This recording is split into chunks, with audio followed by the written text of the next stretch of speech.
all about the layers, and especially when it comes to forecasting any sort of wintry precip, you've got to know what's going on from the surface to the top of the clouds. And if we're talking, especially, for instance, what we saw last week where we had a whole lot of freezing rain, sleet, snow off to our north.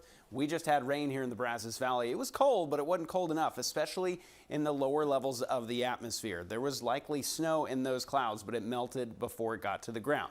You go a little bit farther to the north and to the west, where it's still very cold at the surface, but there's this big warm layer in between where the snow is and where the surface is. That's when you get freezing rain. It falls as rain and then clings to the surface. Then you've got some more cold air to work with, but there's what we call a warm nose, this little pocket of warm air that just kind of disrupts that snow-making process, but enough time to refreeze, then it falls to the ground as sleet. We're starting to get to some more attractive winter precip, because sleet, not all that bad to drive on, kind of fun. And then there's the cool stuff. That's the snow. It is cold from top to bottom, maybe even a little bit of melting in there, but enough time and enough cold air to fall back down as snow. All of those possibilities for next week. And that is just one of the things that you have to take into account whenever you're trying to put together a winter weather forecast, especially down here in this neck of the woods where it does not happen all too often. But we can look at the upper levels. We can know what kind of air is coming our way. This is a big dip in the jet stream, but it's kind of a broad one, and it is going to bring a lot of Arctic air to a lot of the U.S. A couple of things that we're going to be watching.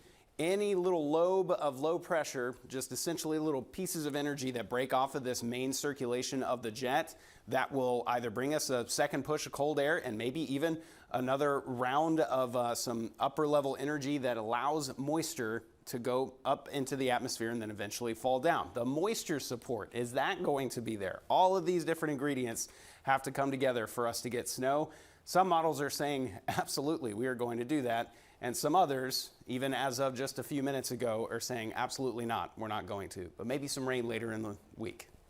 That's the type of stuff that we have to deal with several different times throughout the day. So all of that together, noting consistency with what we've seen and just the pattern that we're in, that is one of the patterns where we can find wintry precip here in the state of Texas. So let me start with what we very much do know. It is going to get cold, and I think very likely now it's going to be 50 degrees or below as early as Saturday morning, all the way through as late as Friday afternoon. 2 or 3 hard freezes expected here. The potential for wintry precip is there, but accumulation, which could lead to some problems with travel, infrastructure, things like that, it's just too early to tell right now. Give us a couple days, and we'll continue to watch that for you, but with all the information we have, 30 to 40% we feel looks good. Still first alert weather days there for Monday and Tuesday. We'll continue to monitor as we get closer. Bottom line, let's prepare for some cold weather next week.